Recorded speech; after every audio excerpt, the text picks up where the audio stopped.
Hey everyone, Barry's here. Happy Halloween! This isn't the Halloween episode. Am I too early? A little. Next time, buddy.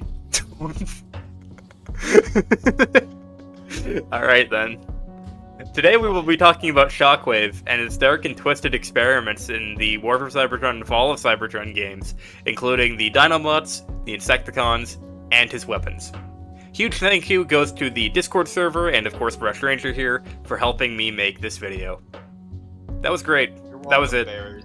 That was it. That was the one. That was the take. So to start this video off, I'll be answering a question that a couple people have been asking for a while. Where was Shockwave in War for Cybertron? What kind of dark experiments was he up to? Well, the last time we mentioned Shockwave in the lore was during the Age of Wrath, where Shockwave was working alongside Prowl and Bluestreak to uncover a Quintesson plot to sell the Cybertronians off into galactic slavery. But what happened to him after that? Well, it can be assumed that Shockwave begun work on the development of weapons for the Cybertronians to use against the Quintessons. After the Quintessons' defeat, Shockwave would spend his time in the Golden Age researching diseases, including the Rust Plague. Unfortunately, Shockwave wouldn't rust away due to the plague, and would live to see the age of Functionism, where he was obviously assigned the scientist caste within Kaon, and allowed to continue his research in disease and weapons technology. However, he noticed Megatron's skill and carnage within the gladiatorial arena, and decided to aid the gladiator with new weaponry. It is unclear as to whether or not this weaponry is Megatron's iconic custom fusion cannon. It's up to interpretation, and me personally, I love the idea of Megatron building his cannon himself.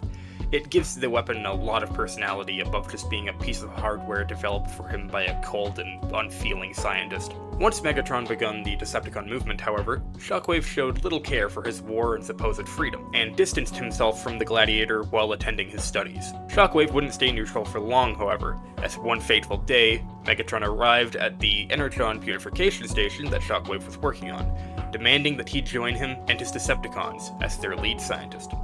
Shockwave was apprehensive, not wanting to create an unnecessary conflict that would interfere with his work, so he challenged Megatron to a duel, which he obviously lost. What were you thinking? You're built like a twig. Of course he was gonna beat you. After Megatron folded Shockwave like a fish, he reluctantly agreed to join the Decepticons. So, time to clear up some lore misconceptions from the dreaded Rise of the Darkspark game. Oh.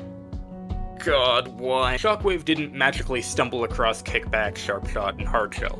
Rather, the Insecticons native to Cybertron's interior began to surface in search of more energon to sustain themselves. Shockwave had the idea of using the Insecticons as ferocious beasts of battle. However, complications arose when he attempted to control hordes of Insecticons, as their hive mind made it difficult to coordinate them all. Then a brilliant idea struck him. He wouldn't have to control all of the Insecticons, just enough at the top level of the hive mind. So, Shockwave took his own Decepticon soldiers, left to guard him by Megatron, and spliced their bodies with Insecticon genes, transforming the regular Cybertronians into Insecticon hybrids, who have just enough intelligence to take orders from Shockwave, and just primitive enough to command the hive mind. Shockwave was very pleased with his creations, specifically with the strength of Hardshell, an Insecticon brute. Shockwave then petitioned Autobot prisoners of war be transferred to him from Kaon prison. With these Autobots, he experimented with the Insecticon genome to create the massive Bruiser Insecticons, completely brain-dead without the hive mind, completely erasing any remnant of the Autobot it once was. The Insecticons proved to be one of Shockwave's most proud accomplishments in his life.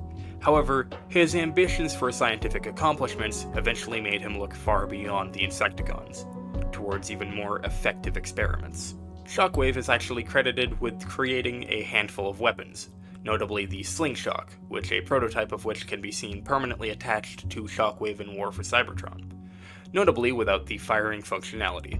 However, Shockwave is still able to effectively dual-wield this weapon, using it as a melee implement. I also theorize that Shockwave is responsible for creating the Cyber Corruptor, seeing as how the weapon is only found near Shockwave's tower. Shockwave clearly has a sense for the more creative weapons, which may not always be the most functional in battles, but rather prove Shockwave's own scientific genius. Eventually, the Slingshot would replace Shockwave's entire arm, despite him likely having the resources and intelligence to properly replace and reattach his arm. Shockwave, using his own invention as a replacement for his natural body, shows just how much pride he takes in his work, with him willing to replace a part of him with a device he created out of a question. Basically, Shockwave is super self-important. Who would have seen that coming? Shockwave eventually got bored of his Insecticon creations, and became infatuated with the primordial life forms on their targeted planet.